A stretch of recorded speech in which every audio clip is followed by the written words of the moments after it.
HIPPE uses the most up-to-date information on budgeting concepts, financial education, and credit information. We are educated professionals that bring the very best practices from experts in their fields for free as community charity. HIPPE is not responsible or otherwise liable for any advice, guidance, or instruction that creates a negative outcome. Recommendations accepted by individuals are at the control and execution of those individuals, including all outcomes therein. Aloha, and welcome to HIPPE's Financial 101 Training and Budgeting Workshop. I'm Joni. I'm Rick. Let's get started.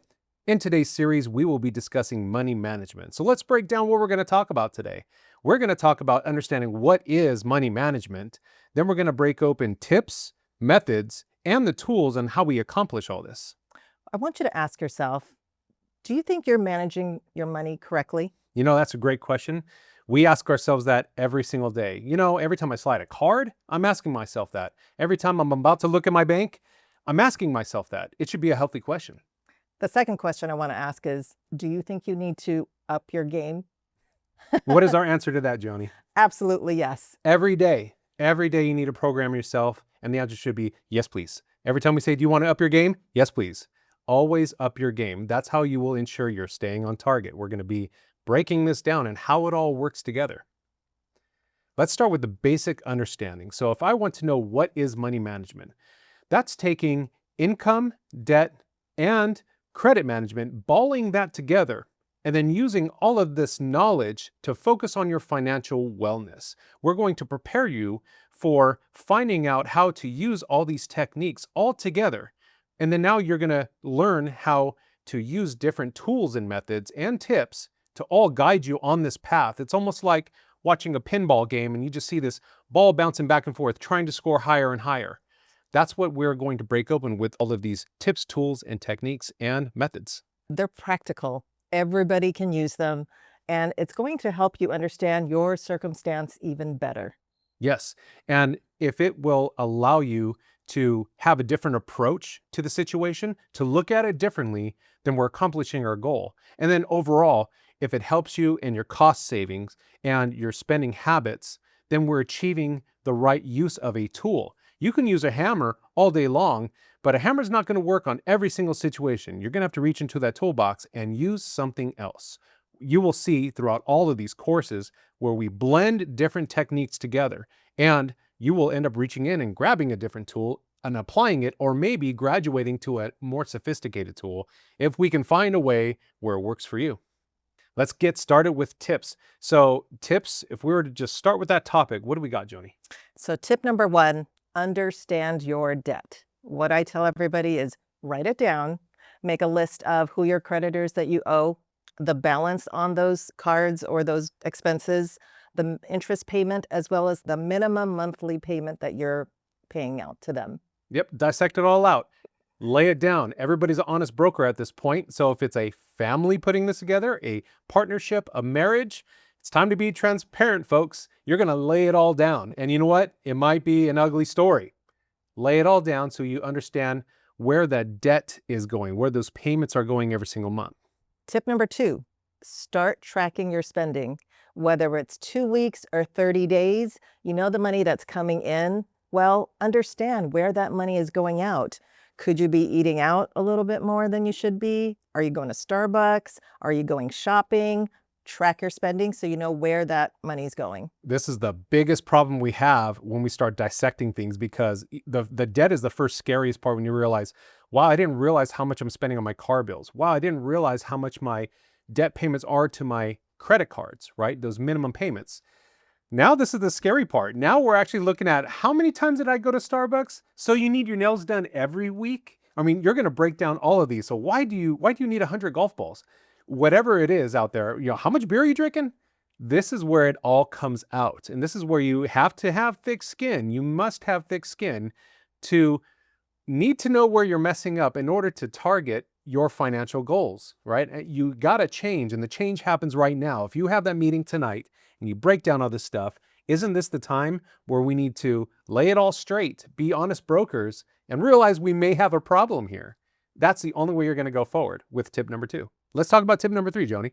So with tip number three, make a list. What do I need to spend and what are my wants? Now, inside tip number three, you're going to see how we're going to kind of gel this together.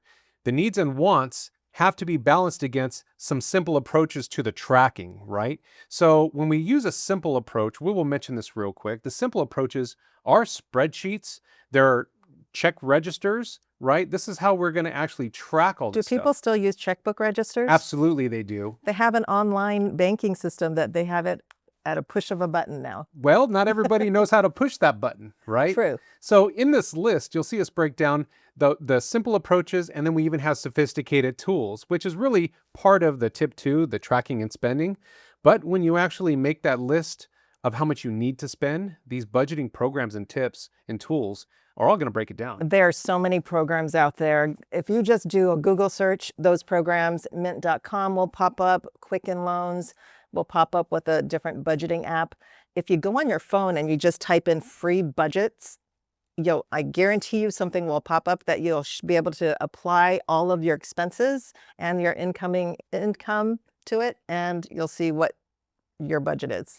Yeah, and then now once It might tell you that you're overspending. Yeah, that's where I was going with this is there's that tip 3, that list is going to be right in front of your face. So now it's time to figure out, is it a want or is it a need?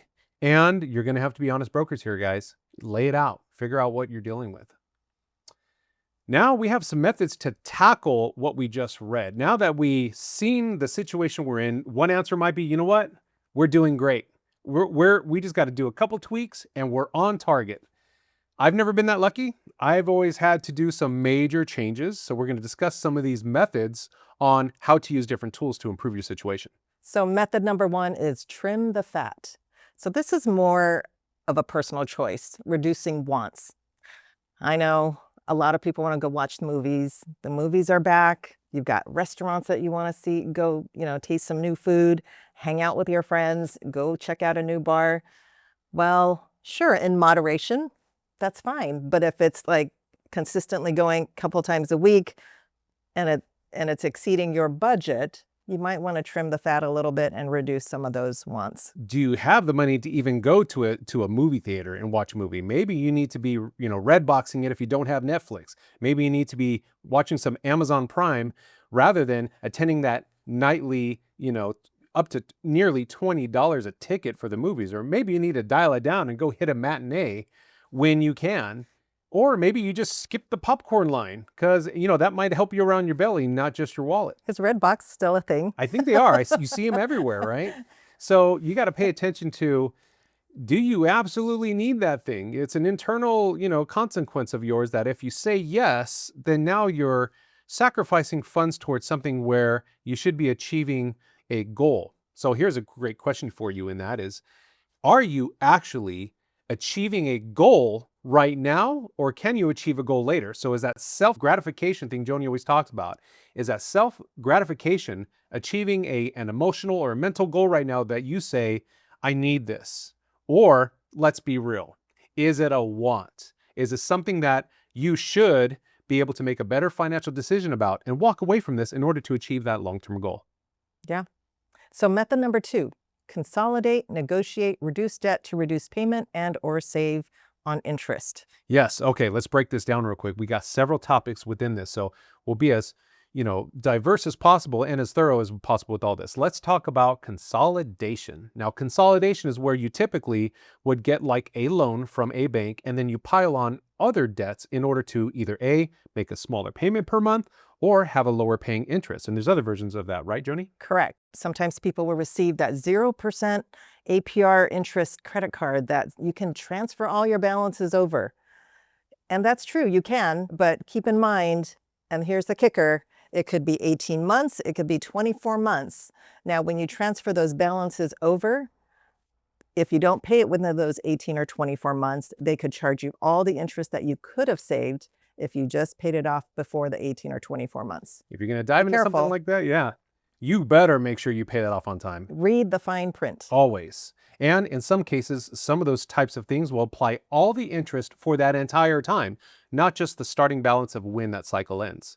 So that's one method, the consolidation method. Now let's talk about negotiation. Negotiation is usually some kind of third party, sometimes even a nonprofit organization that you reach out to, and they have established relationships with hundreds of creditors out there, and you bring them all your bills and they put you into a credit counseling program. Now, this credit counseling program, it's intended to negotiate with those creditors. We've used it. We know other people that have used it in the past.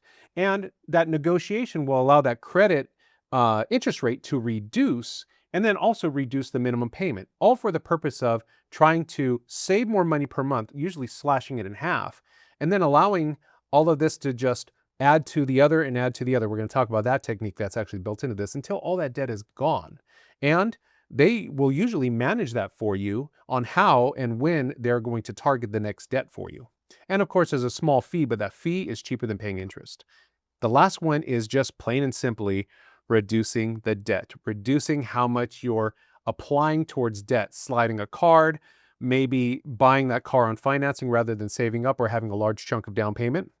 We got to reduce that picture to reduce that swelling in your budget, and then have that room to save. Joni's favorite word. Have that room to save. All right, so method number 3 is debt payoff. There are different types of ways that you can pay off your debt. One of my favorite ways is the snowball. Okay, let's break down snowball. So before Joni describes that situation, we're going to take 5 credit lines here, 3 of them which are credit cards. So we're starting with a college loan, a Visa card, a MasterCard, and then we have a car auto loan, and then we have a Discover card. So here's just a basic breakdowns of different interest rates, different payments, different balances. So Joni, break down snowball for us. How does this all work? So with the snowball method, you take the lowest balance and you pay that one off first. So once you pay that one off, you take that minimum payment that you were putting toward that first card and you snowball it into the second bill. So when you take a look at this, the first pay off is the $1,200 Discover card. So once you're done paying off that Discover, that $85 that you were paying to Discover is going to roll into the MasterCard, which would be applied to the current $3,000 balance. Absolutely. So you can see we're targeting things in succession. They're all numbered here based on the snowball method. And the whole idea is when you pay off that debt, that money's not yours. That money rolls into the next thing. And then guess what? When all of this is now paid off, what do you do with that? If you already programmed yourself to survive or hopefully live comfortably, not having this anymore, and it's gone from your equation per se, this all becomes savings. Now you can start financing yourself for that Christmas, financing yourself for that, I don't know, graduation party, whatever it is out there, birthdays, that tire that blows out. Now you have something to rely on rather than financing for it. All right, so the reason why I like the snowball method is because it gives me peace of mind that I've paid off one debt. And psychologically, if that's the, gratification that I get for one bill is gone, I can work on the next one. It works for me. It's going to be different for everybody. Now let's get into the avalanche, my favorite strategy. I hate paying banks interest. It's a capitalist system, and that's why we have high credit scores, because we're paying interest to a bank, and that's the banking system wins like a casino. You'll hear me say this all the time. Let's try to minimize what we're paying in interest. What if I told you you can save thousands of dollars towards interest just by reshaping how you pay that debt off? In the avalanche method, we will take the same debts. Now we're going to reprogram that. And as soon as we reprogram this debt, it's going to begin shuffling. That shuffle will reorganize how we pay that. NerdWallet is a great example. You can find this online, and it will break down for you how you can take a snowball method, apply that, and then avalanche, apply that, and it'll actually break down for you everything in that history of total interest paid, total payments made, how many months you paid. And in this method, you can see it's going to tackle that 20% interest first. It's going to tackle it regardless of how much you pay per month, regardless of the balance, you're going to go after it. Then it's going to target that 18%. Same method. This money is not yours. You take it and then apply it, and then you continue on and continue on. Now you have that nugget, and you got to figure out how you can apply that nugget when this is all done. Where is it going? And hopefully it's going towards a savings plan in order for you to achieve some kind of goal. Last one, Joni, method 4. Method 4 is the cash-based envelope system. Okay. Sorry, method 4, we didn't talk about the cash-based envelope system. Okay, let's break down the cash-based envelope system. Part of method 3. There's a reason why we don't quite mention it all the time. It's because it's bringing it down to the roots. Now, if it works for you, go ahead and do it. The cash-based envelope system, I like to call it the mason jar way of looking at things. Piggy bank is another version, right? Joni, explain the cash-based envelope system. So when you have a certain amount of money, say you're going shopping for food, you take that amount that you're going to spend, put it in your mind. You can either physically put it in an envelope or your jar, whichever you choose. And that's the amount of money that you're going to spend. And once you're done, that's all you have to spend. That's it for the month. That's it. Now, you have to be very disciplined on how you spend that money. The reverse concept of that is you're putting a savings deliberately somewhere where you know you're not going to touch it. It's going to stay there. A lot of people keep money under a mattress, you hear me say, or money in a safe. That's the opposite version of this. I'm targeting the savings side of it. Joni's tackling the how much am I going to pay to a monthly expense towards my needs or wants. And hopefully it's trimming down those needs, trimming down the wants, turning it all into needs. And now we're just trying to focus on making sure there's a saving somehow. So can you combine that envelope of what you can only spend from and then have the piggy bank with absolutely, I'm not touching this money? Yes. You can see how rudimentary these are. And sometimes the most rudimentary ways, when you can feel it, when you can shake it, or you can see it, sometimes it's more tangible, it's more real than just a spreadsheet. So whatever works for you, make it work. Now we can talk about method 4. All right. So method 4 is basically make more money. Right? Goes back to our income and capabilities, right? We need to find a way that if we used every bit of our income that we're making right now, where are we going to find that other income? Can we combine forces with somebody else and bring in other income? A family, somebody moves in, whatever you got, right? Maybe somebody that's moving in has an additional side job, side gig. Maybe you have an additional side gig, side hustle, something that's going to make extra money. Maybe it's time to get real and focus on a part-time job that pays your goals, where your daytime job just pays for your living and your housing and what you're spending in consumer debt. But the part-time job focuses it on just your goals out there. You focus that toward your dreams. Put it away. Save it for that time when it's ready to go after that dream, right? Make dreams, make those goals, make them work for you. And yes, sometimes you got to increase the inputs in order to make that happen until you can decrease the outputs. Final notes. Anything else, Joni, on this topic? Just make sure you manage your money well. You know, we say it all the time. We'll say it again here. You need to manage your money management before your money management manages you. So you have to take this seriously. You have to apply it to your life. And when you do, you're going to achieve goals. Thank you for attending. To find out more, a little bit about who we are on Facebook and IG, look up HIPPE.education and check out our website as well. It's www.hippe-education.org. Yep. Find us on YouTube. If you're watching us on YouTube now, please like, please subscribe, please check out everything else we have to show you. And if you don't see us here on YouTube, then take a look for us on Olelo. Take a look for us anywhere else. Maybe you'll even find us on Facebook. Find a way to reach out to us. And we actually have a survey that we post publicly. Do the survey. Take a chance to tell us how we're doing, how we can improve our next classes. Besides that, this has been Rick and Joni and Rick, and we hope to find you later. Take care.